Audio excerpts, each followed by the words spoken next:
नमस्कार दोस्तों, स्वागत है आपका आज के मुख्य समाचारों में। जी हां दोस्तों, आपको यहां पर देखने को मिलेंगी सुबह से लेकर शाम तक की तमाम बड़ी खबरें, मुख्य समाचार, ब्रेकिंग न्यूज़ अपडेट्स के रूप में। तो दोस्तों, आप सभी लोगों से रिक्वेस्ट है इस वीडियो को ज़्यादा से ज़्यादा लाइक और शेयर करें। तो चलिए दोस्तों, जान लेते हैं आज की पहली बड़ी खबर।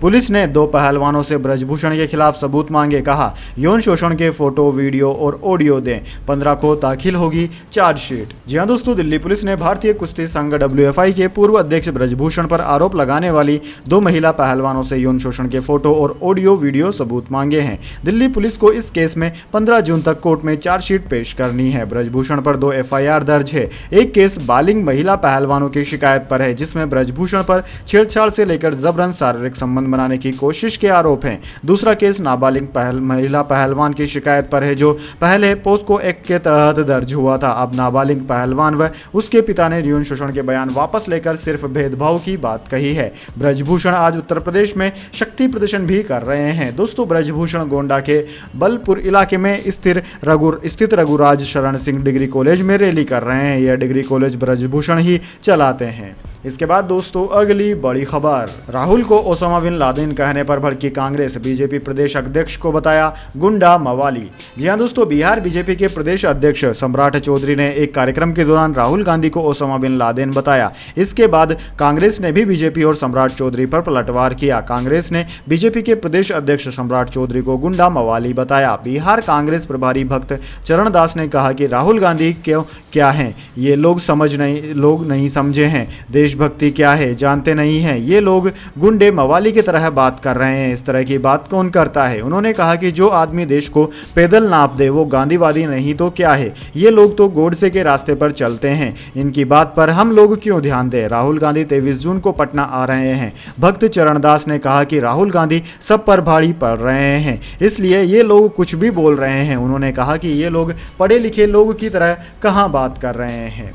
इसके बाद दोस्तों, अगली बड़ी खबर। एवरेस्ट पर चढ़ाई के दौरान दरार में फंसा शेरपा, चट्टानों के बीच 200 फीट नीचे से रेस्क्यू किया गया। आधा शरीर बर्फ में धंसा था। जी हां दोस्तों, माउंट एवरेस्ट पर चढ़ाई के दौरान एक शेरपा बर्फ के 2 चट्टानों के बीच करीब 200 फीट गहरी दरार में फंस गया। चेहरे पर ऑक्सीजन मास्क पहना यह शेरपा अपने कैंप से निकलकर दूसरे कैंप में जा रहा था। इसी दौरान यह चट्टानों की दरार के बीच जा गिरा। शेरपा को उसके साथियों ने गिरते हुए देखा और उसका रेस्क्यू किया। माउंटेनियर और रेस्क्यूअर गेसमैन तंगमांग ने 8 जून को इस घटना का वीडियो पोस्ट किया, जिसमें शेरपा का रेस्क्यू करते हुए दिखाया गया। 14 सेकंड के वीडियो में देखा जा सकता है कि ग्रे कलर का जैकेट और काले रंग की टोपी पहने एक शेरपा बर्फ की चट्टानों के बीच में है। वह हिल भी नहीं पा रहा था। चट्टानों के बीच कमर तक वह बर्फ में फंसा हुआ था। उसका दूसरा साथी जो मेहरून कलर का जैकेट पहने हुए है, वह रस्सी के सहारे नीचे आता है और एक हथियार के जरिए बर्फ काटकर जगह बनाता है, ताकि वह फंसे हुए साथी की कमर में रस्सी बांध सके। बर्फ हटाने के बाद फंसे हुए शख्स के कमर में वह रस्सी बांधता है और कुछ मिनट के बाद उसे सुरक्षित ऊपर की ओर खींच लिया जाता है। इसके बाद दोस्तों, अगली बड़ी खबर। देश के अंदर जनतंत्र खत्म हो रहा है। केंद्र के अध्यादेश के खिलाफ आयोजित महारैली में दिल्ली CM अरविंद केजरीवाल ने कहा। जी हां दोस्तों, दिल्ली में सेवाओं पर नियंत्रण संबंधी केंद्र के अध्यादेश के खिलाफ रामलीला मैदान में आम आदमी पार्टी की महारैली का आयोजन हो रहा है। महारैली में दिल्ली CM अरविंद केजरीवाल ने लोगों को संबोधित करते हुए कहा कि यहां पर 1 लाख लोग मौजूद हैं।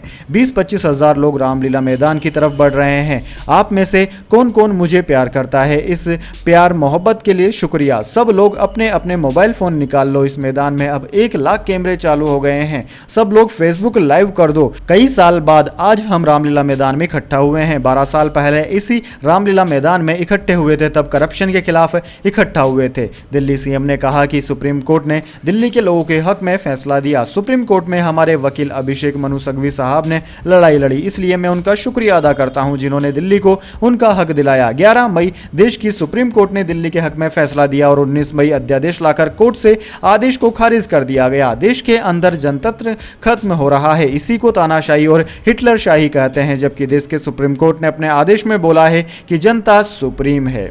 इसके बाद दोस्तों, अगली बड़ी खबर। कार्यकारी अध्यक्ष ना बनाए जाने से नाराज नहीं है अजीत पवार, बोले मैं राज्य स्तर का नेता। शरद पवार ने कहा कि किसी एक को सारी जिम्मेदारी ठीक नहीं।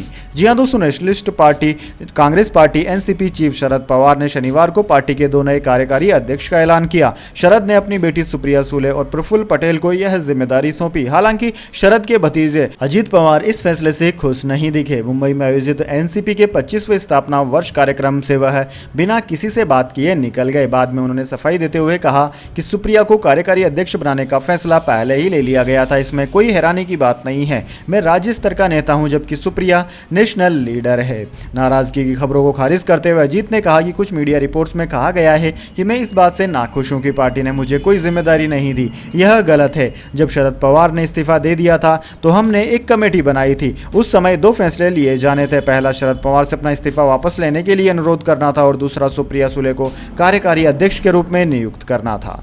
इसके बाद दोस्तों अगली बड़ी खबर, पाकिस्तान की फूटी किस्मत, टूट गई गुल्लक, आईएमएफ ने भी दे दिया तगड़ा झटका। जी हां दोस्तों, बद से बदतर हालात का सामना कर रहा पाकिस्तान एक बार फिर अपनी किस्मत पर रो रहा है। पाकिस्तान ने अपने देश का बजट तो पेश कर दिया है, लेकिन वही गलती दोबारा कर दी है, जिससे एक बार फिर आईएमएफ उसके कटोरे में चवन्नी भी नहीं डालने वाला है। वहीं दोस्तों हैरानी की बात तो यह भी है कि शहबाज शरीफ की फूटी गुल्लक में चिल्लर तो हैं, लेकिन देश की बदहाली दूर करने वाला खजाना खाली है। शहबाज शरीफ सरकार फेल है। आर्थिक हालात सुधारने की हर कोशिश नाकाम हो चुकी है। इसका सबूत पेश हुए बजट से भी दे दिया गया है। पाकिस्तान में बजट पेश होने के बाद वहीं की जनता शहबाज शरीफ का मजाक उड़ा रही है। दोस्तों आपकी जानकारी के लिए बता दें, पाकिस्तान ने 2023-24 के लिए कुल 14.46 ट्रिलियन रुपए का बजट पेश किया, मगर इसमें महंगाई से निपटने की कोई इंतजाम नहीं है, यानी कि गरीबों के लिए बजट में कुछ भी नहीं है। पाकिस्तानी मीडिया का कहना है कि सरकार की सबसे बड़ी नाकामी महंगाई में कमी और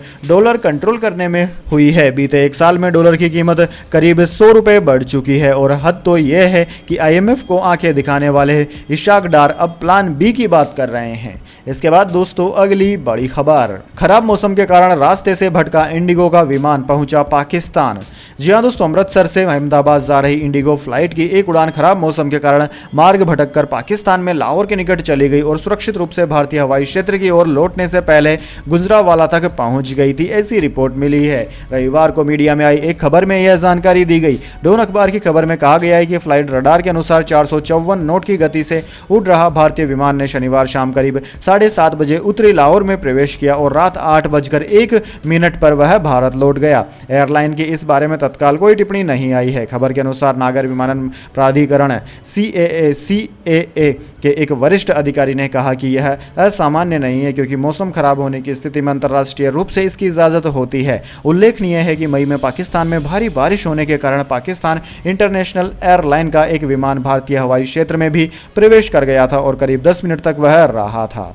इसके बाद दोस्तों अगली बड़ी खबर, भारत लगातार दूसरी बार WTC फाइनल हारा, कंगारू ने 209 रन से हराया। ऑस्ट्रेलिया सभी ICC ट्रॉफी जीतने वाली पहली टीम बनी। जी हां दोस्तों, टीम इंडिया लगातार दूसरी बार वर्ल्ड टेस्ट चैंपियनशिप का फाइनल मैच हार गई है। टीम को ऑस्ट्रेलिया ने 209 रन से हराया। 444 रन का टारगेट चेज करते हुए भारतीय टीम आखिरी दिन के पहले सेशन में 234 रन पर ऑल आउट हो गई। दूसरी पारी में भारत का कोई बैटर 50+ का स्कोर भी नहीं कर सका। Virat Kohli 49 run top scorer रहे। लंदन के द ओवल मैदान पर ऑस्ट्रेलिया ने अपनी दूसरी पारी 270 रन 8 विकेट के नुकसान पर घोषित कर दी थी और भारत को जीत के लिए 444 रन का टारगेट दिया था। भारतीय टीम पहली पारी में 296 रन पर ऑल आउट हो गई थी, जबकि ऑस्ट्रेलियाई टीम पहली पारी में 469 रन पर ऑल आउट हुई थी। इसके बाद दोस्तों अगली बड़ी खबर, खतरनाक बीजर जोय चक्रवाती तूफान की 15 जून को गुजरात के तट से टकराने की है संभावना। जी हां दोस्तों, चक्रवाती तूफान बीजर जोय पूर्व मध्य अरब सागर के ऊपर 5 किलोमीटर प्रति घंटे की रफ्तार के साथ उत्तर की ओर बढ़ रहा है। इस बारे में जानकारी देते हुए भारतीय मौसम विज्ञान विभाग ने रविवार को कहा कि अगले 6 घंटों के दौरान अत्यधिक गंभीर चक्रवाती तूफान के रूप में इसके और तेज होने की संभावना है। IMD के अनुसार चक्रवात बीपर जोय के लगभग उत्तर की ओर बढ़ने और 15 जून को एक बहुत ही गंभीर चक्रवाती तूफान के रूप में पाकिस्तान और आसपास के सौराष्ट्र कच्छ तटों पर पहुंचने की संभावना है। इसी बीच कराची पोर्ट ट्रस्ट ने रेड अलर्ट जारी कर दिया है, क्योंकि पूर्व मध्य अरब सागर के ऊपर चक्रवात बीपर जोय अपनी तीव्रता बनाए हुए है। पाकिस्तान स्थित ARY न्यूज की रिपोर्ट के मुताबिक KPT ने एक बयान में कहा है कि शिपिंग गतिविधियां निलंबित रहेंगी। एक बयान में ट्रस्ट ने घोषणा की है कि 25 समुद्री मील से ऊपर तेज हवाओं के मामले में शिपिंग गतिविधियां निलंबित रहेंगी। इसके बाद दोस्तों अगली बड़ी खबर, कनाडा से डिपोर्ट का खतरा झेल रहे भारतीय छात्रों को मिला स्टे ऑर्डर, भारत ने कहा निर्णय स्वागत योग्य। जी हां दोस्तों, कनाडा से डिपोर्टेशन की आशंका झेल रहे कुछ भारतीय छात्रों के मामले में भारत की लगातार कोशिशें रंग लाई। उन छात्रों को वहां स्टे ऑर्डर मिल गया है। विदेश मंत्री एस जयशंकर ने इस मामले पर कनाडा के विदेश मंत्री से बात की थी। साथ ही विदेश मंत्रालय और टोरंटो के भारतीय कंसुलेट ने भी लगातार कोशिशें की है। कनाडा से कहा गया है कि छात्रों की गलती नहीं है कि उनके साथ वीजा फ्रॉड हुआ, इसलिए मानवीय रुख अपनाया जाए। इस स्टे का स्वागत है। हालांकि मीडिया में 700 की जो संख्या रिपोर्ट की जा रही है, असल संख्या उससे कहीं कम है। दरअसल कनाडा में कुछ भारतीय छात्रों को कथित रूप से फर्जी दस्तावेज जमा करने के लिए निर्वासन की धमकी दी गई थी। इनमें से ज्यादातर छात्र 2017 और 2019 के दौरान कनाडा गए थे। अपनी पढ़ाई पूरी करने के बाद इनमें से कुछ ने वर्क परमिट प्राप्त किया, जबकि अन्य ने कनाडा में अध्ययन करना जारी रखा है। इसके बाद दोस्तों अगली बड़ी खबर, दौसा में सचिन पायलट का सीएम गहलोत पर तंज, कहा तब किसी ने कहा था हर गलती सजा मांगती है। जी हां दोस्तों, राजस्थान में कांग्रेस नेता सचिन पायलट के राजनीतिक भविष्य को लेकर कयासबाजी का दौर थमा नहीं है। रविवार को उन्होंने अपने पिता राजेश पायलट की पुण्यतिथि पर दौसा के भड़ाना में श्रद्धांजलि सभा को संबोधित किया। कार्यक्रम की शुरुआत से पायलट के तेवर तीखे रहे। उन्होंने अशोक गहलोत पर तंज कसा और कहा कि जब खदानें आवंटित की गई तो पकड़ में आने के बाद उन्हें रद्द कर दिया गया, लेकिन उन्हें आवंटित कर दिया गया और किसी ने सच ही कहा है कि हर गलती सजा मांगती है। दोस्तों आपकी जानकारी के लिए बता दें, राजस्थान शिक्षक पात्रता समीक्षा रीट में कथित तौर पर धांधली के मामलों में अशोक गहलोत ने एक बयान में कहा था कि हर गलती सजा मांगती है। उन्होंने कहा था कि रीट का मुद्दा बड़ा है, हम उसकी तह तक जाना चाहते हैं। हर गलती कीमत मांगती है। उन्होंने गलती की है, उनको कीमत देनी पड़ेगी। कहा कि राजेश पायलट की मौत से इस क्षेत्र को जो नुकसान हुआ है उसकी भरपाई कभी नहीं की जा सकती। जनता ने हमें कभी उनकी कमी महसूस नहीं होने दी। उनके निधन को आज 23 साल हो चुके हैं। पायलट ने कहा कि मेरे पापा देश के लिए लड़े, एयरफोर्स के लिए जेट उड़ाए। मेरे पिता ने दिल से कहा था कि वह किसी पद पर रहें या न रहे। राजेश पायलट ने किसानों के लिए, वंचितों के लिए बात की। आज हमें ऐसे नेताओं की जरूरत है जो अपने दिल की बात कहें। इसके बाद दोस्तों जाने अगली बड़ी खबर, लेकिन उससे पहले मेरी आपसे एक छोटी सी रिक्वेस्ट है। अगर दोस्तों आपको अभी तक हमारी न्यूज़ पसंद आई है तो इसे छोटा सा लाइक जरूर दे दीजिए, और अगर आपको पसंद नहीं आई है तो बेशक आप डिसलाइक भी कर सकते हैं। लेकिन दोस्तों लाइक और डिसलाइक जरूर कीजिए, क्योंकि दोस्तों यही हमारी मेहनत का फल होता है और इसी से हमें पता चलता है कि आपको हमारी वीडियोस पसंद आ रही है या नहीं। तो चलिए दोस्तों जान लेते हैं आज की अगली बड़ी खबर। मार्केट में इस हफ्ते तेजी का अनुमान, सीपीआई, डब्ल्यूपीआई और आईआईपी से लेकर ग्लोबल ट्रेड्स तक यह फैक्टर तय करेंगे बाजार की चाल। जी हां दोस्तों, भारतीय शेयर बाजार में आने वाले हफ्ते में तेजी देखने को मिल सकती है। एनालिस्टों के मुताबिक अपकमिंग वीक में index of industrial production IIP, consumer price index CPI, wholesale price index WPI, import export data, bank deposit growth data FII, inflow और ग्लोबल ट्रेड्स पर बाजार की नजर रहेगी। दोस्तों 12 जून को सीपीआई और आईआईपी का डेटा जारी किया जाएगा, जिस पर मार्केट की नजर है। भारत में एनुअल इन्फ्लेशन की दर 2023 के अप्रैल में घटकर 4.7% हो गई, जो 2021 के अक्टूबर के बाद से सबसे कम है। यह मार्च में 5.7% थी। इसके बाद दोस्तों अगली बड़ी खबर, चीन की चालबाजी का पर्दाफाश हुआ। क्यूबा में 2019 से ड्रैगन का जासूसी अड्डा मौजूद, अमेरिका ने किया दावा। जी हां दोस्तों, चीन कम से कम 2019 से क्यूबा में एक जासूसी अड्डे का संचालन कर रहा है। अमेरिका के राष्ट्रपति जो बाइडेन के प्रशासन के एक शीर्ष अधिकारी ने शनिवार को यह दावा किया। उन्होंने कहा कि चीन खुफिया सूचनाएं जुटाने की अपनी क्षमताएं बढ़ाने के वैश्विक प्रयासों के तहत क्यूबा में एक जासूसी अड्डे का संचालन कर रहा है। अधिकारी ने नाम न जाहिर करने की शर्त पर बताया कि अमेरिका की खुफिया एजेंसियां चीन के पिछले कुछ वर्षों से क्यूबा से जासूसी करने और वैश्विक स्तर पर बड़े पैमाने पर गोपनीय जानकारियां जुटाने के प्रयास में शामिल होने की बात से वाकिफ है। अधिकारी के मुताबिक बाइडेन प्रशासन ने अपने जासूसी अभियान को विस्तार देने की चीन की कोशिशों को नाकाम करने के प्रयास तेज कर दिए हैं। उन्होंने कहा है कि बाइडेन प्रशासन को लगता है कि वह कूटनीति और अन्य अनिर्दिष्ट कार्रवाइयों के माध्यम से इस दिशा में थोड़ी प्रगति करने में कामयाब रहा है। इसके बाद दोस्तों अगली बड़ी खबर, दादी की सीख से अमेजन में 40 दिन जिंदा रहे बच्चे। 13 साल की बच्ची जहरीले फल पहचानती थी। छोटे भाइयों को पौधों की जड़ें बीज खिलाए। जी हाँ दोस्तों, कोलंबिया के अमेजन के जंगलों में शुक्रवार को 40 दिन बाद 4 बच्चों का रेस्क्यू किया गया। शनिवार को जब ये बच्चे अपने दादा दादी से मिले तो उन्होंने बताया कि कैसे 13 साल की बच्ची लेस्ली ने अपने 3 भाई 9 साल के, 4 साल के और 1 साल के भाई के उनकी देखभाल की। लेस्ली की दादी ने कहा कि उनकी पोती बालों में लगाने वाले रिबन की मदद से कैंप बनाती थी। दरअसल ये बच्ची अक्सर अपने घर में आंटी और छोटे बच्चों के साथ, भाइयों के साथ एक सर्वाइवल गेम खेलती थी। यहीं से उसने कैंप बनाना सीखा था। बच्चों की आंटी ने बताया कि लेस्ली को फलों के बारे में काफ़ी जानकारी थी। अमेज़न के जंगलों के पास ही घर होने से उसे पता था कि कौन से फल खाए जा सकते हैं और कौन से जहरीले होते हैं। इसी से बच्चे 40 दिन तक फल, बीज, जड़ें और पेड़ों को खाकर जिंदा रहे। वहीं दोस्तों, रेस्क्यू के बाद सभी बच्चों को बोगोटा के अस्पताल में भर्ती कराया गया, जहां राष्ट्रपति गुस्तावो पेट्रा ने बच्चों, डॉक्टर और रेस्क्यू टीम से मुलाकात की। राष्ट्रपति ने जवानों को अमेज़न के जंगलों से बच्चों को सुरक्षित बचाने पर बधाई दी। ये परिवार गुआ नानो समुदाय से है। इसी समुदाय के व्यक्ति ने बताया कि इन बच्चों को उनकी दादी ने पाल पोस कर बड़ा किया है। इस दौरान उन्होंने समुदाय के लोगों के साथ जो जो सीखा वो जंगल में उनके काम आया। इसके बाद दोस्तों, अगली बड़ी खबर, किंग चार्ल्स की बर्थडे परेड की तैयारी करते सैनिक हुए बेहोश। गर्मी में ऊनी वर्दी में थे, साथी गिरा, फिर भी रिहर्सल करते रहे दूसरे सैनिक। जी हाँ दोस्तों, लंदन में किंग चार्ल्स के जन्मदिन पर निकलने वाली परेड की तैयारी कर रहे रॉयल गार्ड्स के 3 सैनिक बेहोश हो गए। ये 88 डिग्री फ़ारेनहाइट के तापमान में परेड की रिहर्सल में जुटे थे। रिपोर्ट्स के मुताबिक इस दौरान किंग चार्ल्स के सबसे बड़े बेटे प्रिंस विलियम्स भी वहां मौजूद थे। वो तैयारियों का जायजा ले रहे थे। घटना के बाद उन्होंने सैनिकों के जज्बे की तारीफ की और उन्हें धन्यवाद दिया। दरअसल लंदन में तेज गर्मी पड़ रही है। इसी बीच सैनिक ऊनी यूनिफॉर्म और भालू की खाल से बनी टोपी पहनकर प्रैक्टिस कर रहे थे। परेड की तैयारी के दौरान बेहोश हुए सैनिक का वीडियो वायरल हो रहा है। इसमें दिख रहा है कि सैनिक ग्राउंड में टेम्पेट बजा रहे हैं, तभी एक सैनिक बेहोश हो जाता है। इसके बावजूद दूसरे सैनिक रुकते नहीं हैं और अपना अभ्यास जारी रखते हैं। इसके बाद दोस्तों, अगली बड़ी खबर, रजनीकांत की फिल्म में कैमियो कर सकते हैं अमिताभ बच्चन। 32 साल बाद बड़े पर्दे पर साथ दिखेंगे। अगले साल रिलीज होगी फिल्म।